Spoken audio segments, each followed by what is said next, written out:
Hello, everybody, and welcome to this latest instalment of Antarctica In Sight Live, brought to you by the UK Antarctic Heritage Trust with the generous support of our partners at Viking. I'm your host, Sumit Paul-Choudhury, and I have the honour of serving as a trustee for UCAT.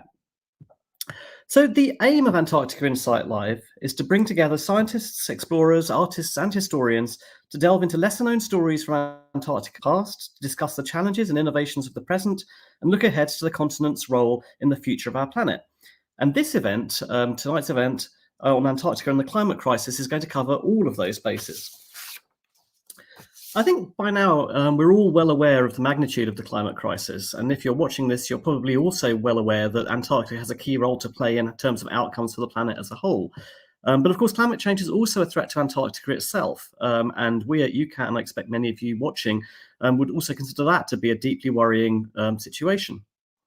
So this evening, we're fortunate to be joined by three distinguished experts who are going to give us some perspective on what we know about Antarctica and its role in the climate crisis, and also how we know what we know and how that has changed over time.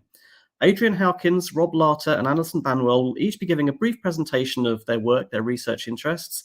Then we'll have a little bit of a general discussion, and then we'll open up to everybody watching for questions. We'll be monitoring the comments section throughout, so please do post them whenever they come to mind, and we'll gather them up and try and answer as many as we can at the end.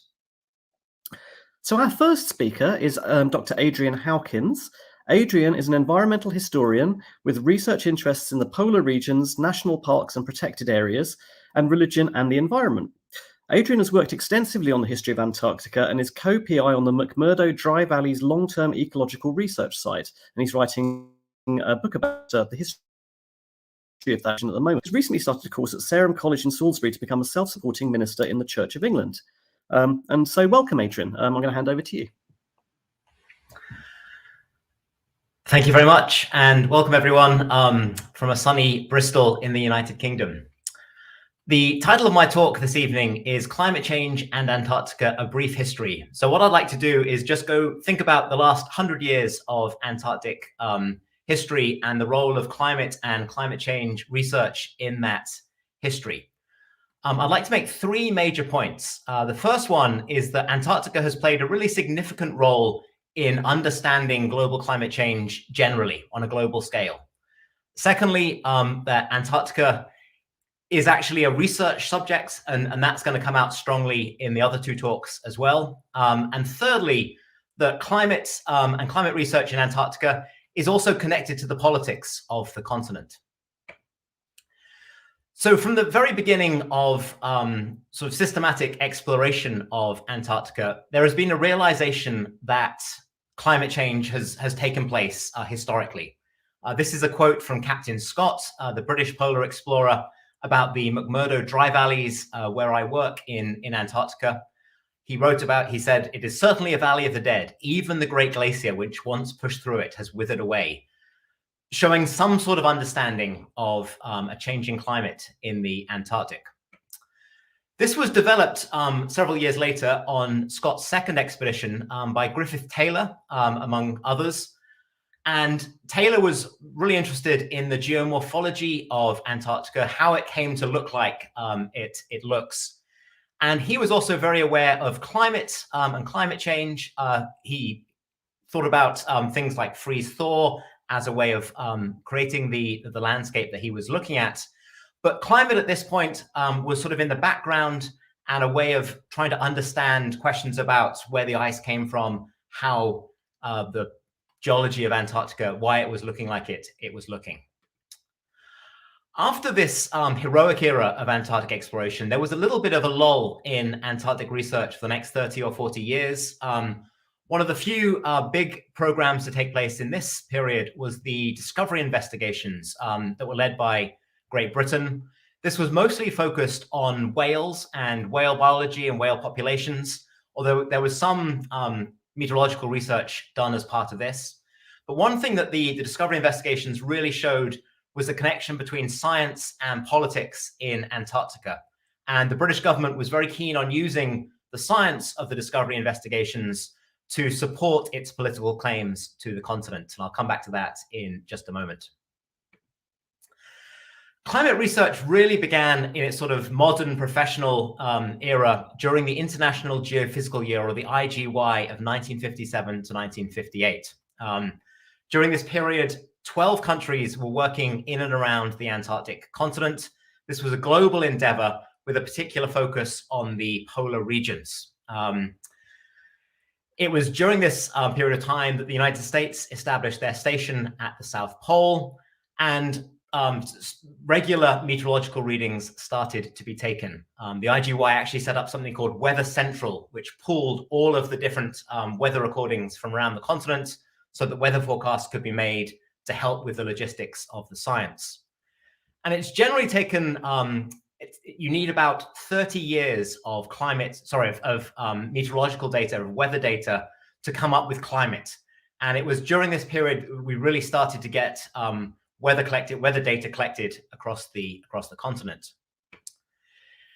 During the IGY as well, there was some research taking place at the South Pole that would become, with time, very important. So this man, Charles Keeling, started to take some carbon dioxide measurements at the US South Pole Station, thinking that it was far enough away from human population centers that if he was detecting a rising carbon dioxide at the South Pole, this would be a global phenomenon. And we're probably all familiar with the famous, or the infamous, Keeling curve that shows a upward trajectory of carbon dioxide, atmospheric carbon dioxide, over time. Most of these readings have been taken in Hawaii at the Mauna Loa Observatory, but Antarctica played an important role in the beginning of this and showed a similar upward trajectory. Even more important in Antarctica's contribution to the broad understanding of climate change on a global scale has been the ice core research that has taken place in the continent. And really beginning in the 1970s and into the 1980s, a number of important ice cores were drilled. Probably the most famous one of these was the Vostok ice core, drilled at the Soviet station. And by the late 1980s, early 1990s, this was going back over 400,000 years of history in the ice.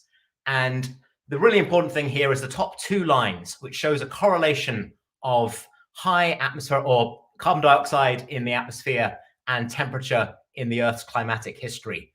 And you can see that there's a very close connection between this. Ice core research in Antarctica also helped to show up that the global climate system was functioning together, looking at the Arctic as well. So that was an important finding.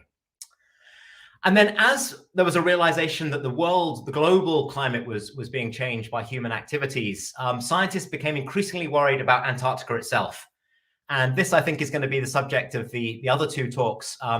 But from a historical perspective, one of the first places that this was a real concern was in West Antarctica, and a concern over the stability of the West Antarctic ice sheet. In the 1970s, a scientist called John Mercer, working at the Ohio State University in the United States, became really concerned about the stability of the ice sheet and started to do some really important work on looking into this and thinking about what might happen if this were to collapse into the ocean. Doing my research in Cambridge at the British Antarctic Survey, I came across two quotations that I think are worth sharing, just to show how all of a sudden climate became a real concern of scientists working in Antarctica towards the beginning of the 1990s. So this is an extract taken from the 1989 to 1990 handbook. And I won't read this, but you can see how it's a sort of a very scientific, objective view of Antarctic ice, Antarctic climate. It does mention the sea level around the coast of Britain, but this is what you might expect in a scientific handbook. 1 year later, exactly the same section of that handbook escalates the rhetoric quite substantially. And now we have one of the potential disasters facing mankind over the next few centuries is global sea level. And it goes on to talk about how that is connected to Antarctica, and that the poles might be warming faster than other parts of the world. So it's about 30 years ago, we have this real concern growing about what the consequences of climate change might be. The climate change research does have and retain connections to the politics of Antarctica. You may well be familiar with this map. 7 countries claim territory in the Antarctic, and scientific research in general, but climate research in particular, plays a role in supporting the political claims of the countries that make the claims. But more important, I would suggest, is the bigger picture. So in the 1959 Antarctic Treaty, these claims were suspended and Antarctica was turned into a continent for peace and science. And in a sense, I would argue, the more important the research becomes as a consequence of climate change, the more support there is for the political structures of the Antarctic Treaty System. So I think it's important just to acknowledge that climate research isn't separate from the broader politics of Antarctica, but is connected to the Antarctic Treaty System. And then finally, just coming full circle back to the heroic era where I began my talk. Today, we can use some of the records from Captain Scott and expeditions like the Taylor expedition to the Dry Valleys to think about the change over time caused by a changing climate and melting ice. And so this is an ice-covered Lake Bonny in the McMurdo Dry Valleys. And you can see a little bit from this repeat photograph taken 100 years apart in 2011 and 1911 that the level has increased. It's about a 16-meter increase over the last 100 or so years in this part of Antarctica. The lake has risen as a result of melting ice. It's the blue on the top. And although this isn't directly connected to rising temperatures in Antarctica, or not thought to be directly connected, it shows the importance of climate in Antarctica. And a lot of the ecologists that I am working with today are really interested in how the ecosystems of Antarctica are changing as a result of changing temperatures and changing availability of water in the ecosystem. So I will leave it there. The 3 main points, as I said, that Antarctica is really important on a global scale. Antarctica is an important research subject to understand the consequences of a changing climate, and there remain some connections to the politics of Antarctica. Thank you very much.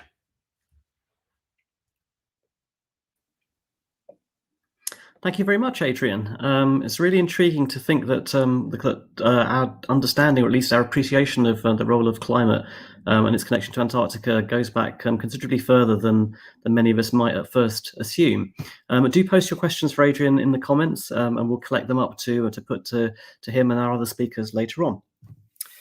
So our second speaker this evening is Dr. Robert Larter. Rob is a marine geophysicist who's interested in the paleo-environmental and tectonic history of Antarctica and the Southern Ocean. He's presently the UK science lead of the International Thwaites Glacier Collaboration Science Coordination Office and deputy science leader of the Paleo-Environments, Ice Sheets and Climate Change team at the British Antarctic Survey. He's been on 23 Antarctic and subantarctic research cruises since 1984, and in 2010 he was awarded the Polar Medal for services to Antarctic marine geology. And over to you, Rob. Hello, great to be here. So my presentation will pop up in a minute. Here it is. So as Sumit said, I'm a marine geophysicist. I've been at British Antarctic Survey for quite a long time. Since 2019, my research has focused on Thwaites Glacier. And what I aim to do in the next few minutes is explain the history behind how this one glacier became such a major focus of research for myself and others. And in doing so, I'm going to reinforce some of the messages that Adrian has told you. So here's a satellite image mosaic of Antarctica.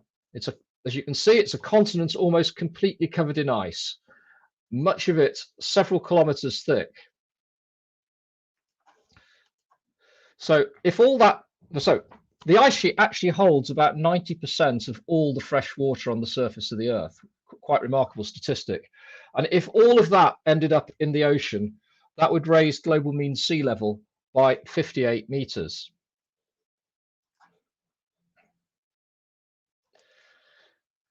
Until about 30 years ago, the general consensus among scientists was that the Antarctic ice sheet was in balance, or even slowly growing, as illustrated by this quote from an article that was published in Nature in 1990. If we just read through that, field measurements of input minus output suggest that the Antarctic ice sheet is growing at a rate equivalent to 0.75 millimeters a year of sea level reduction.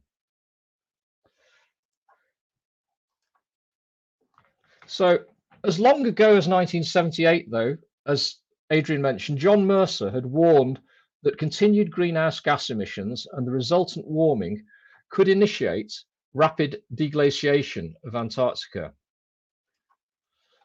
And soon after this, Terry Hughes pointed to the Amundsen Sea embayment as the location where ice sheet deglaciation will start.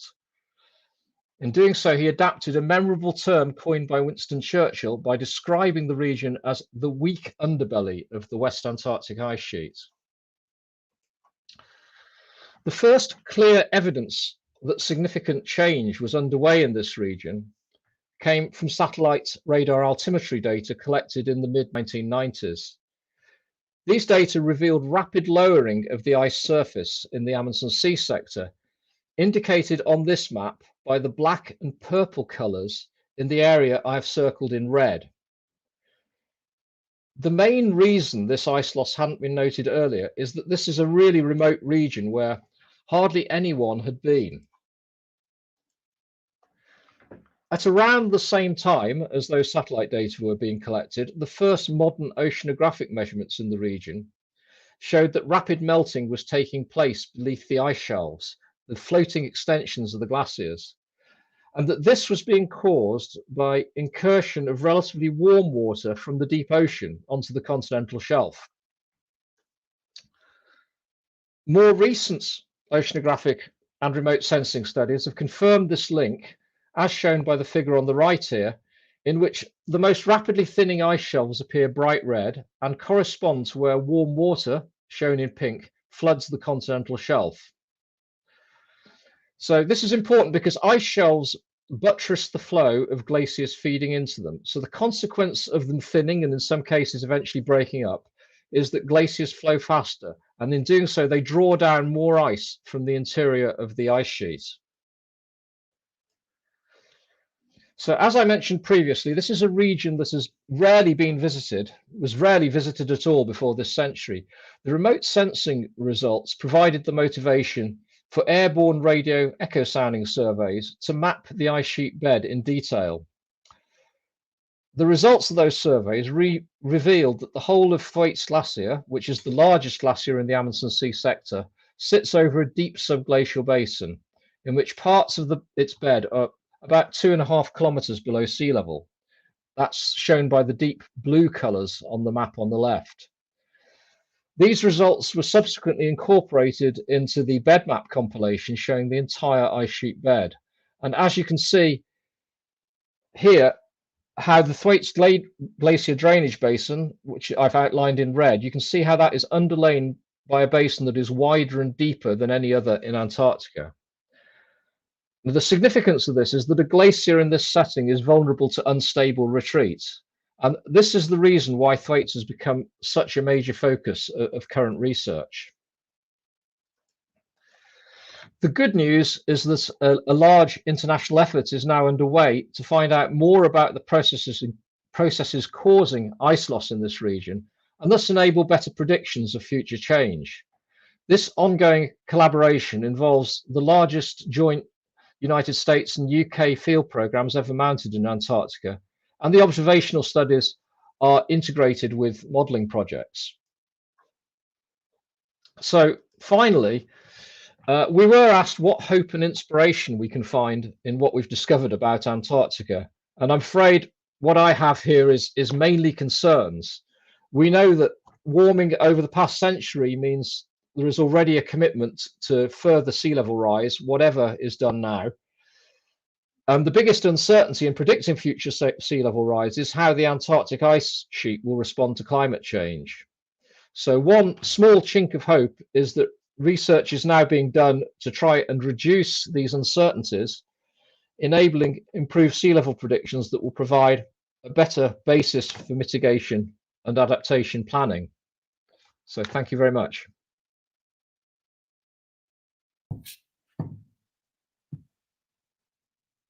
Thank you, Rob, for that overview of the factors that we ought to be thinking about, and quite a sobering overview actually of what's at stake. 58 meters of sea level rise in the extreme. Our third speaker this evening is this evening in London. Hello to you everywhere else in the world where it's not the evening. Our third speaker is Dr. Alison Banwell, who is a glaciologist and research scientist at the University of Colorado Boulder. She's particularly interested in how the Antarctic ice sheet and its surrounding ice shelves are responding to climate change, which she's investigating through a combination of fieldwork, modelling, and satellite remote sensing. She's also led multiple field expeditions to Antarctica. Over to you, Alison. Great, thank you very much for that introduction, and good evening to everybody listening. So today I'm going to talk about the dangers of surface melt and ponding on Antarctica's ice shelves.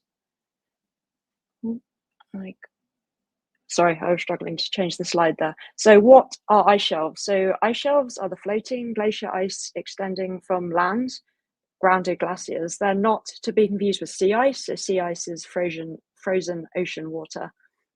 And ice shelves fringe about 75% of the Antarctic continent. The main ice shelves are coloured here on this map of Antarctica. There are other ice shelves that haven't been shaded in. And these ice shelves are super important because they act to buttress or hold back the inland glaciers from accelerating into the ocean. And I should point out that ice shelves themselves, when they melt, they do not contribute to sea level rise because they're already in the ocean. But if ice shelves break up, then they allow these upstream glaciers to accelerate into the ocean, and it's those glaciers that will contribute to sea level rise. So ice shelves melt at their surface, both due to rising air temperatures and also on the underside due to rising ocean temperatures, as Rob has just been talking about. And both of these processes cause the ice shelves to thin, and if they get too thin, they carve icebergs. This is a gradual process, but it's not necessarily linked to climate change. It's a natural process. But if an ice shelf starts to carve more icebergs than it gains mass upstream, then it will start to shrink or completely break up. So the largest and most famous ice shelf breakup event was the collapse of the Larsen B ice shelf in 2002, so almost 20 years ago now. And this was also the first ice shelf collapse event where surface meltwater ponding was implicated in that collapse. So I'm about to show you a sequence of 5 satellite images taken from about a month period by the Landsat 7 satellite.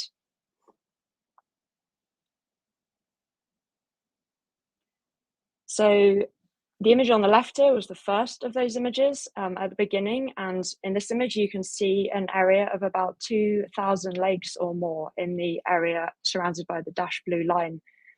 And the image on the right was from 5 weeks later, and here instead you can see a melange of icebergs, and now all of the lakes have drained, and we think the drainage of these lakes triggered the collapse of this ice shelf. So this is really the first example of how dangerous surface meltwater ponding can be for ice shelf collapse. And since then, there have been a multitude of studies that have tried to investigate this phenomena further, including some of my own work. So why are lakes dangerous to ice shelves? Well, lakes can act as loads on ice shelves, which cause them to flex because they're floating on the ocean. And if lakes get too large, they may cause the ice shelf to fracture, and eventually that water may drain down through a fracture through a process that we call hydrofracture. So that's shown in the top of those 2 images. After a lake drains, the ice shelf kind of pops up through a process that we call hydrostatic rebound. And this process can also be extremely damaging to ice shelves and may actually cause other lakes surrounding this lake to also drain. So I currently have a project that is focused on the George VI ice shelf that is on the peninsula, the southwest peninsula. And it's the peninsula that has really been warming the fastest out of Antarctica, particularly in the second half of the 20th century. And some ice shelves, as I said earlier, have already broken up, including Larsen B and also Larsen A, which is just to the north of Larsen B. And so, yes, George VI actually has the longest record of surface meltwater ponding of any ice shelf. Ponds have been observed back to the 1940s. So we went there to further investigate how lakes on ice shelves can influence their stability. So we went in November 2019 for our first field season. So remember, we're in the southern hemisphere now, so November is actually spring, so it's just before the summer. We went there then because we couldn't have travelled around on this ice shelf in the summer due to its large amount of ponding. We still had to rope up though, as you can see in that top left-hand photo. There was always a risk that we might fall down a crevasse hidden by snow. So we installed various instruments on this ice shelf, including GPS stations, which were to measure the vertical ice shelf flexure in response to these surface lakes filling through the melt season. We also installed many weather stations, and these were to monitor the local weather conditions that were driving the surface melting. And we also installed time-lapse cameras on the surface of the ice shelves, and these took photos every 30 minutes. And in the next slide, in fact, we see one of these photos that was taken from one of these cameras. This was taken on the day of peak meltwater ponding during this melt season. So this was on the 19th of January, 2020. As you can see, this basically just looks like one enormous lake. And in the distance there, we can see one of our weather stations. We can also observe surface ponding from planes. So here are some airborne photos that show how much ponding existed in January 2020. And we can also observe surface meltwater ponding from space. So here is a mosaic of Landsat 8 and Sentinel-2 imagery that again shows the day that had the most ponding in January 2020. And we can apply a special algorithm to images like this that enables us to calculate the depth of surface meltwater ponding. So here you can see the lake depths with the color bar on the right. Some of the lakes are over 3 meters deep. So those are the yellow areas. The total volume on this day of peak meltwater ponding was 0.62 kilometers cubed. Or to put that in perspective, it's over 250,000 Olympic-sized swimming pools. So a lot of water. And in fact, the density of ponds on this ice shelf on this day is actually greater than the density of lakes on the Larsen B ice shelf just before it collapsed. However, George VI ice shelf so far appears to be relatively stable because it's kind of sandwiched between two land masses. So it's what we call compressive flow. But how long it will stay like that is another question. So as a quick summary, so ice shelves are currently, or rather ice shelves that still exist, are acting as Antarctica's safety band. But as global air temperatures rise, surface melting and ponding on these ice shelves will likely increase. And this ponding may cause more ice shelves to break up, therefore enabling upstream land glaciers to accelerate into the ocean, contributing, as Rob also said, up to 58 meters of sea level rise in total. So how Antarctica will respond to future climate change is really the largest uncertainty in predicting global sea level rise right now. And thank you very much for listening. Thank you very much, Alison. I think everyone's going to join us now to just to talk a little bit as a group about some of those points. I'm actually going to steal one of the questions from the audience a bit early because it's the question I actually wanted to ask to begin with. So Michelle, sorry, let me just get your name, Michelle. Michelle Donner asked, what made each of you want to study in Antarctica, and what was your first job to set you on that path? So I was curious about what your motivation is, what it was when you started and what it is now in doing this kind of research. I don't know if anybody wants to volunteer to go first. Otherwise, I will pick on somebody. I could talk about that.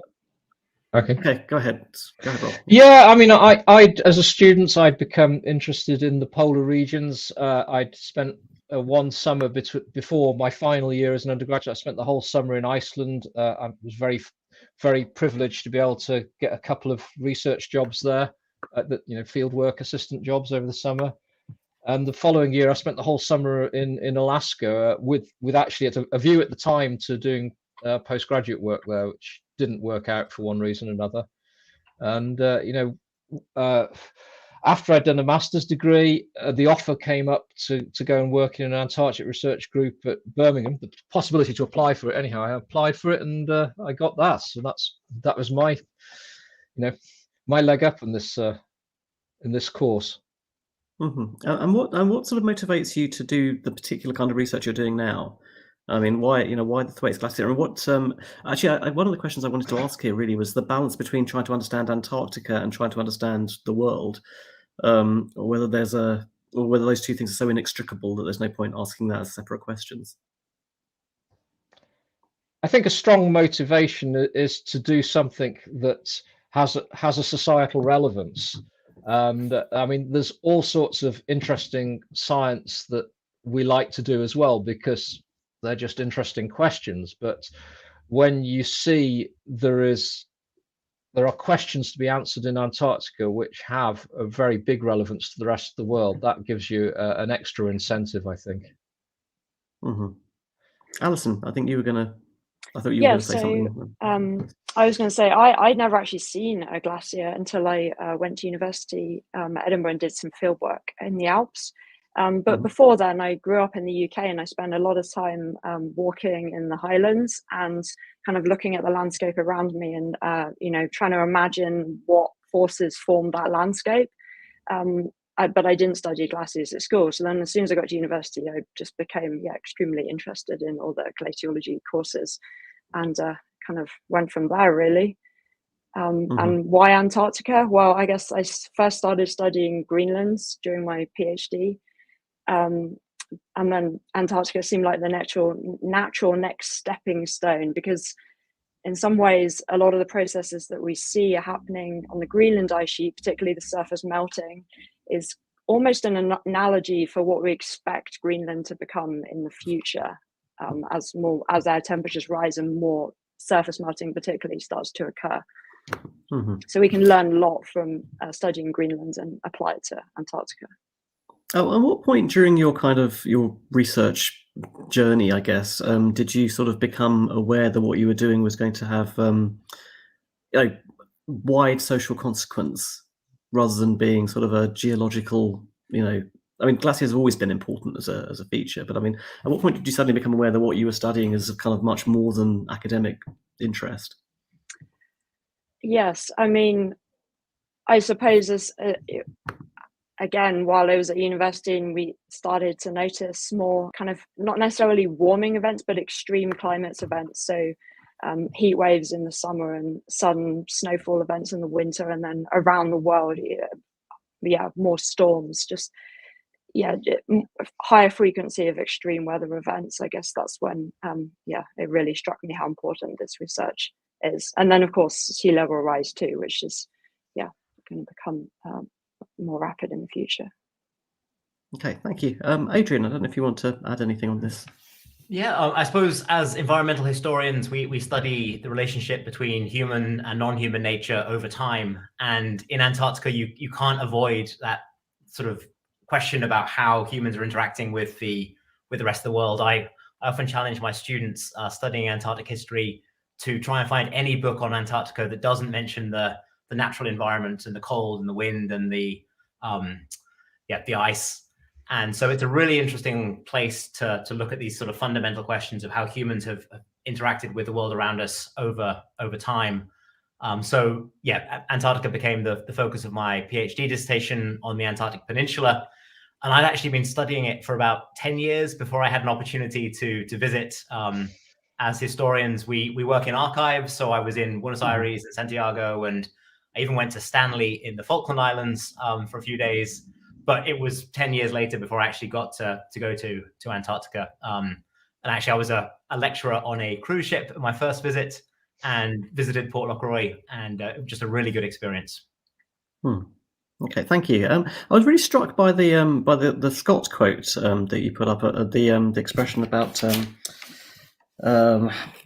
I did write it down, but the Valley of the Dead. Yeah.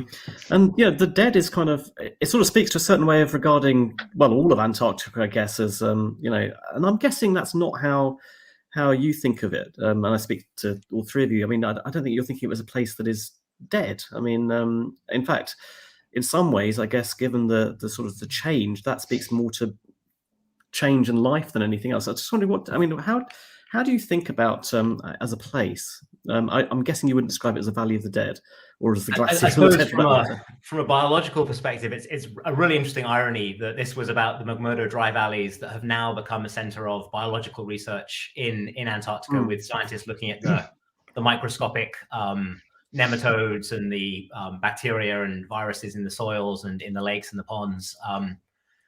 And yeah, I think more broadly than that, it is a very dynamic landscape. The wind is often gale force in that part of the continent, and just a really fascinating, alive place in a way. And I'm sure my colleagues will echo or. Rob, Alison, would you like to add anything to that? Yeah, I mean, I think one of the joys of going on research cruises for me is seeing the wildlife, seeing the penguins, the seals, the whales, things like snow petrels. So there is a lot of life around. And if you talk to marine biologists, some of my colleagues who go diving around Rothera, the seafloor is absolutely teeming with wildlife. There's an awful lot of benthic life around Antarctica. Yeah. And Alison, so have you? How does? Yeah, I mean, you're monitoring, Alison, of the Georgia Thicks ice shelf. How does the kind of visiting in person compare to that sort of telepresent monitoring? I mean, the images you showed are very striking. I think all of us seeing them. I think for me, certainly, there's a bit of a sharp intake of breath at the extent of the water. I mean, how does that sort of do the job in terms of communicating it? Do you think? Is there more to be sort of? Yeah, I mean, that's a great question. I mean, you can certainly get satellite imagery is great, but you can get a different set of data from actually going there in person. I guess the best example is if you've got satellite imagery, you need the area to be cloud free, or you're just going to see clouds. You're not going to be able to see the surface melting on the ice shelves.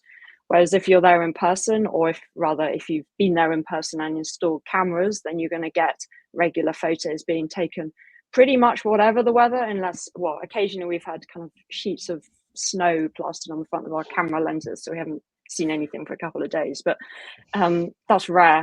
So yeah, it's a different set of measurements, I guess. And it can be, I mean, some data, a valuable, like drilling cores. You can then measure density of the ice and the snow down through the surface, and look for evidence of subsurface melting, something that is much more difficult to do from space. Although, there are some radar data that you could also use for that purpose. But yeah, I would say it's extremely valuable to have field data alongside satellite-based data to really get a very what's the word, intricate data set that works well together. Okay, all right, thank you. Sort of following on from that a bit, maybe this is for Rob, but I'm not sure. But I was maybe actually, well, I'll address it to Rob. We'll see how we go.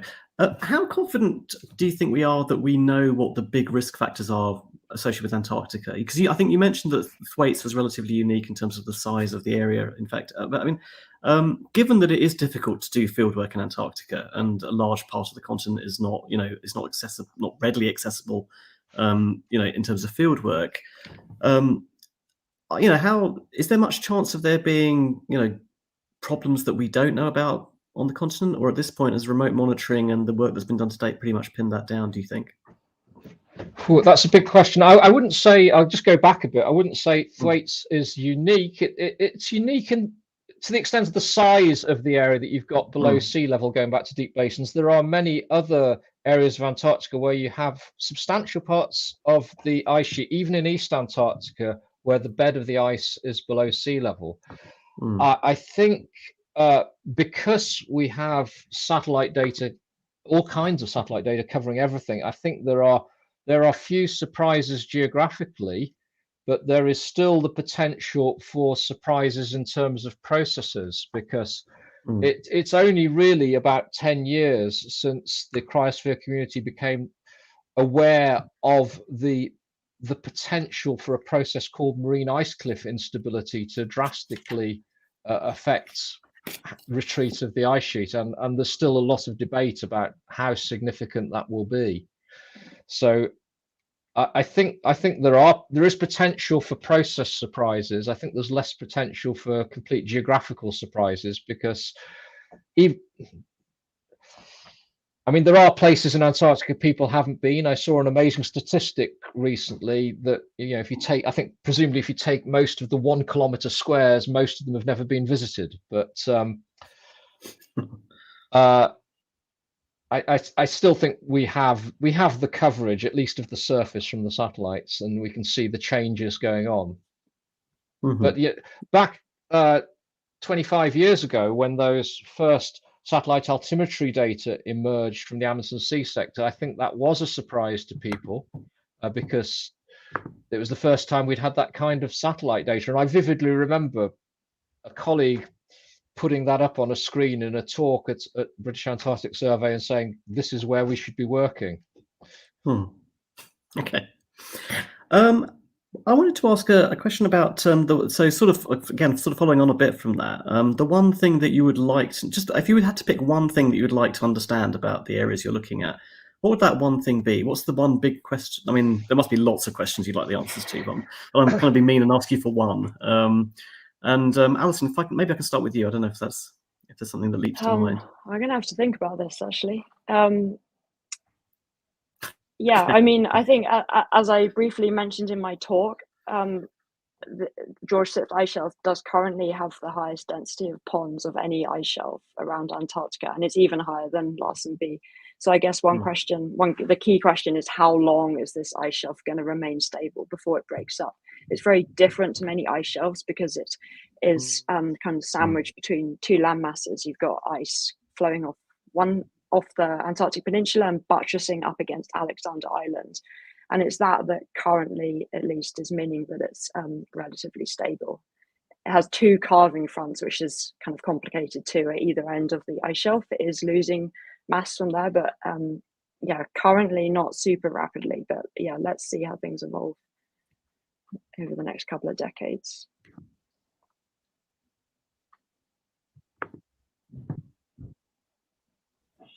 No. We missed that. Could you say that again? Sorry, Adrian. So you're coming at this from a slightly different angle. But what's the one thing that you would like to know? If there was one thing that you could magically be given the answer to?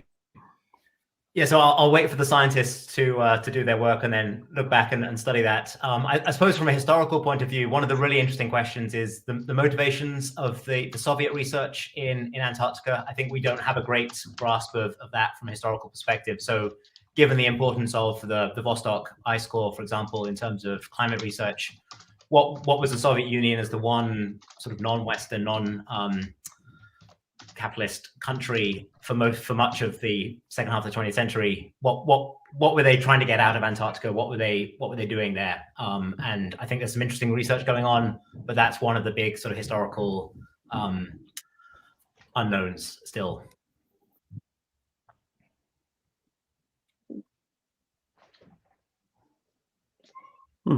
And that actually kind of dovetails with one of the relationship with the between climate change and the political environment. So you kind of touched on that with you mentioned, I think, if I understood correctly, that that the treaty's importance has been reinforced by Antarctica's unique kind of scientific contribution. Can you just expand a little bit about that? I mean, is that? Yeah, it's a really good question. I think so. In the 1940s and 50s, there was a lot of contest over who owned which parts of Antarctica, and a couple of times it almost became violent, the conflict. And then in 1959, the 12 countries that were involved in the International Geophysical Year research signed the Antarctic Treaty and created what is known as the Continent for Peace and Science. And the idea being that science is sort of a common activity that can bring countries like the Soviet Union together with countries like the United States, and there's a common goal and a common objective, and the two things are very much linked together in the rhetoric of the Antarctic Treaty. And in a way, I think you can make a case that the more important the science becomes as a result of things like the hole in the ozone layer, or now even more so the climate change, the stronger that connection is, and the greater justification for maintaining the Antarctic Treaty to promote the science that is asking or answering these big questions. I saw there was one question, I think, about colonialism and sort of climate colonialism in Antarctica. So alongside that somewhat optimistic view, I think we have to ask questions about which countries are included and which countries are not included in Antarctic research, and how expensive it is to do work there. And when we think about sea level rise, of course, lots of countries that aren't involved in Antarctic research will be among the be impacted the most by the consequences of climate change. But I think that connection between the science and the politics is really strong in Antarctica, and just an interesting thing to think about. Okay, all right, thank you. And one final question for me before we move on to the audience questions. We've already addressed a few of the audience questions as we've gone along. This is another one thing question. I was curious about what one piece of research you wish we were doing, or what one project you wish we were doing that would give us a better picture of what's going on, besides the efforts that we've got. Rob, you mentioned that there's a significant coordinated effort to understand the Thwaites Glacier. Is there is there a missing element? Is there something that we could be asking for from our governments, from research councils or whatever, that would help with this? Oh, I think there's a lot, because I mean it's a 5-year program, and it's probably, in order to achieve its aims, it's probably going to have to seek an extension, because we've kind of lost 2 years of the pandemic. Particularly, there's field work that still hasn't even happened. But even with the huge budget it has, several tens of millions of pounds, this is still insignificant compared to the monetary cost of the threat we're dealing with, which runs into many billions. If you start having to build new sea defenses, or relocate Rotterdam or New York or New Orleans or London, then you're into hundreds of billions even. So what can be done has been limited, because it's phenomenally difficult to get people into these deep field areas. It's 2,000 kilometers into these areas from the nearest research station. So it's multiple aircraft flights with a pyramid of fuel that you need to get people to the end point. And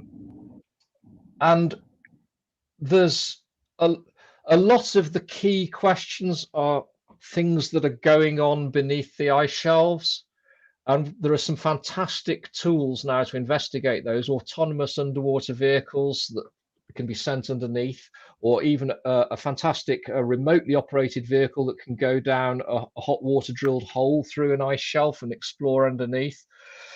But in a few days, which is, each mission is only a few days, they can only explore a tiny area. And every time one does some research, we come back with even more questions. So I think more opportunities to use this kind of cutting edge technology can really push the boundaries. Yeah. Okay, thank you. Alison, I don't know if there's anything you would like to, what's on your wish list? So the thing I'd say is what is currently lacking. Climate models and ice sheet models are super useful to predict what's going to happen into the future under various climate scenarios. So under various scenarios of how much the Earth is going to warm. And we have some extremely sophisticated ice sheet models out there that are predicting how much sea level rise we're going to get into the future. But these models are actually currently lacking the processes that I've been talking about, that I talked about earlier. So this process of surface meltwater induced ice shelf collapse isn't currently represented really at all in any of these ice sheet models. And I think that's really where some funding could come in useful to improve the great models that we already have, to make them even better and even more accurate, because it's really the current uncertainty, most of it is coming from Antarctica, and the uncertainty is specifically related to the ice shelves, which act as the safety band around Antarctica. We actually did have a question from Mark Crutchley, which was specifically about the amount of extra energy that's being absorbed by the ice sheet due to the lower albedo of the meltwater, and whether this is significant. I don't know if anyone would like to comment on that. I can. So that's a great question, and that's actually one of the really important feedbacks that are happening. So as meltwater forms on the ice sheet, meltwater has a lower albedo than the surrounding ice, and therefore once you have meltwater, you're going to get even more melting. So it's this positive feedback effect, which is extremely important, and is partly why we think the volume of meltwater on ice shelves and eventually on Antarctica itself, the grounded ice, is going to increase rapidly into the future. Okay, and if I may, another one for you, Alison, from Julian Perrin, or Paran, apologies if I've mispronounced your surname, which asks, do we yet know how warm the deep ice is in the melt area of the George VI ice shelf in the summer and the winter? That is a good question, but I do not know the answer. We have actually installed some thermistor strings, which measure the temperature through the subsurface of the ice down to 10 meters on George VI ice shelf, but we do not have the data back yet. So work in progress. Been affected by COVID. Right. Work in progress. When did you expect to know? I mean, does that require someone to go there? So we're going back this coming November for our third and final field season, which should have happened last year, but didn't. Well, all being well, hopefully this year it'll go smoothly. So, a question from Emma Shenton, which I think probably best for Rob, or at least Rob, you were the first to bring it up, I think. In the unrealistic scenario that we immediately stopped contributing towards climate change, how much would we expect sea level to rise around Antarctica based on what we've already done? So, I mean, how much is priced in, as it were? Right, so the question is specifically asking about sea level rise around Antarctica. So 2 points. First of all, there is huge uncertainty about future sea level rise if we look out to the end of the century and beyond.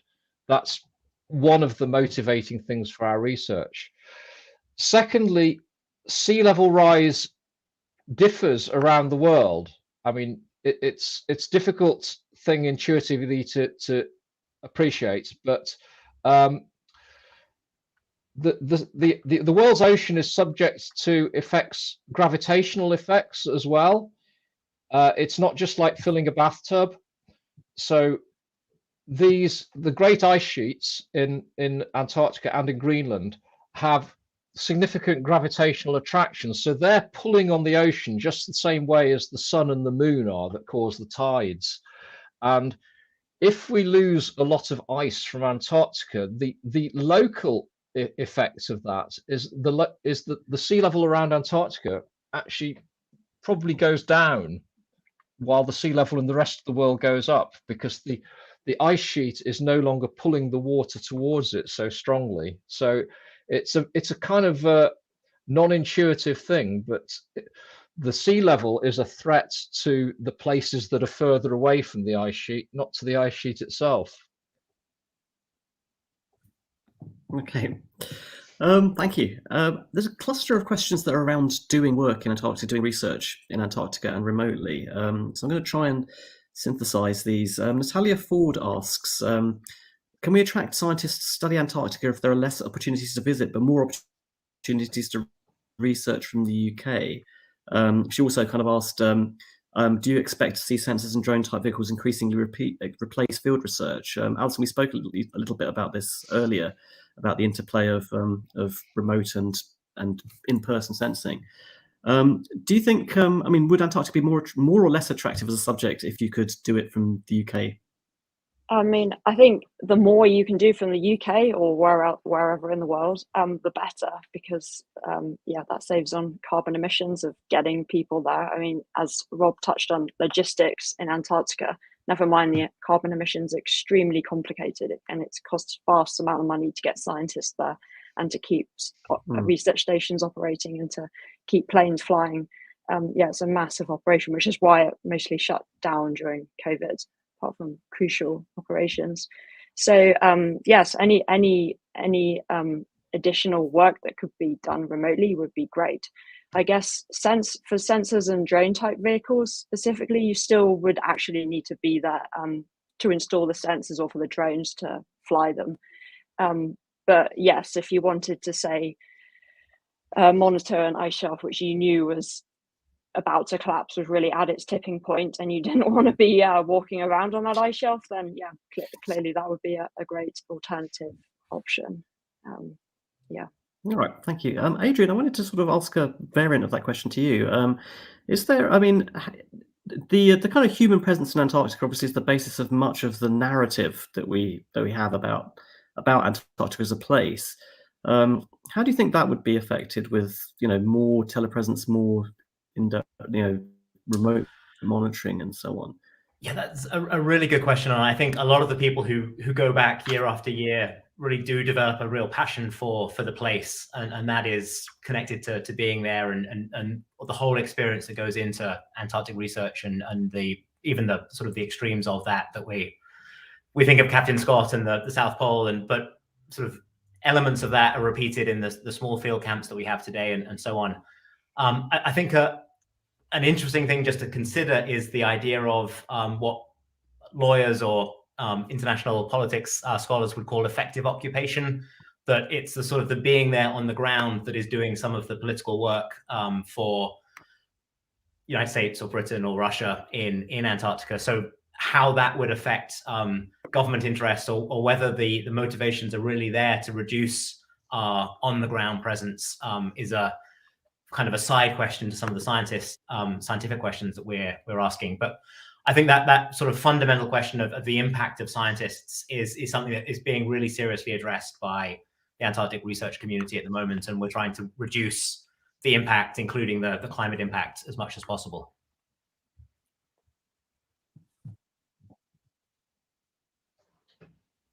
Okay, all right, thank you. So we've just got a couple of minutes left. I'm going to try and squeeze in a couple. So a question from Emma Shenton, who are in Antarctica, but I think geoengineering by its nature is global, to counteract climate change. I don't know if that's something any of you would like to speak to, or what you think about the prospects of using geoengineering to counteract climate change, whether in Antarctica or more broadly. I think it's something that you've got to look at. You've got to be very careful before you start trying to implement any geoengineering solutions, because the Earth's climate system is a complex system, and when you change one thing, it's difficult to predict what other things are going to change. I mean, the one geoengineering solution we know works is to limit the emissions of greenhouse gases. That's a kind of geoengineering. It's a geoengineering experiment we've all been engaged in for over a century. So we know what the bad effects are, and we know what the good effects would be of stopping doing it. Yeah, one geoengineering approach that I do not recommend is trying to cover ice in carpet. I was once involved on a field expedition on the Greenland ice sheet, where we had to clear up about an acre of carpet that someone had put on the ice shelf to try and reduce the melting in that area, so reduce the albedo. Yeah. Did you find out who it was? I mean, was it? Yes, was it just a mystery, or did you? I better not name them. Okay. Okay, fine. I won't press you on that then. And one last quick one from Tamara Lightan. Again, I apologise if I've mangled your name. As someone with a background in research, but not specifically Antarctic or polar research, are there any volunteering opportunities or projects that you could take part in? there are lots of volunteering projects of various kinds of ways, but specifically for your projects that you're working on.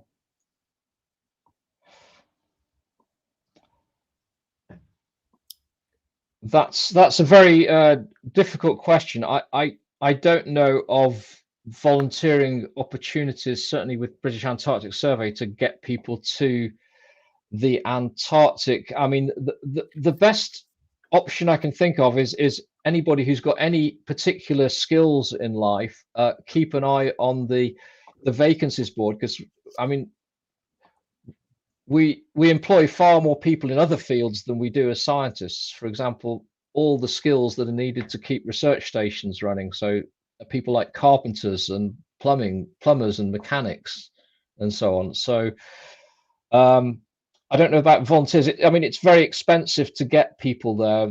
They have to have a definite purpose, and usually they have to have a skill, I think, to justify taking people. Mm-hmm. Okay, I should say, of course, that UKHT is always looking for volunteers to help with our activities. So there's an easy road there, and that does sometimes include opportunities at Port Lockroy on the Antarctic Peninsula. So that's also worth keeping an eye on.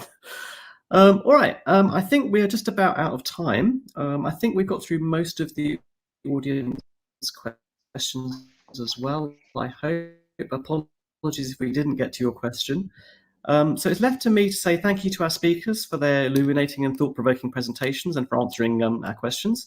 I hope, thank you everybody as much as I have, and thank you very much to our sponsor, Viking, for supporting this whole season of Antarctica In Sight Live. Antarctica In Sight Live is just one of the many activities that the UK Antarctic Heritage Trust runs, both in Antarctica and in the UK. To support. You can become, if you haven't already, please do consider supporting our work at UKHT. You can become a member. You can adopt a penguin for yourself or for someone else, or become a patron of the heritage site. And all of that sort of helps us to secure the legacy of those who've gone before us in Antarctica. And we're a small charity, so individuals can make a big difference to our.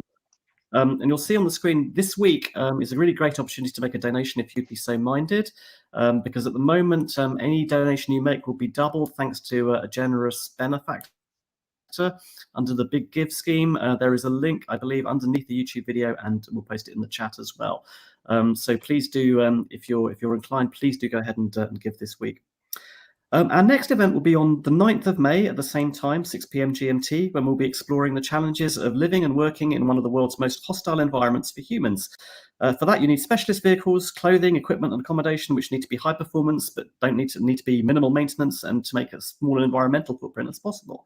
So we'll be exploring that. It's going to be a fascinating session, so please do sign up from the link in the comments or at our website. Designing for Extremes on the 9th of May in association with the Dundee Heritage Trust. And we'd like to know what you thought of tonight's event, or for that matter, about any aspect of UKHT's work. So please do leave your comments or get in touch with us by email, by social media, in the comments as you wish. So all that remains is for me to say thank you very much again to our speakers, Dr. Adrian Howkins, Dr. Rob Larter, and to Dr. Alison Banwell, to all of you watching, and to Viking. Good evening. Thanks very much.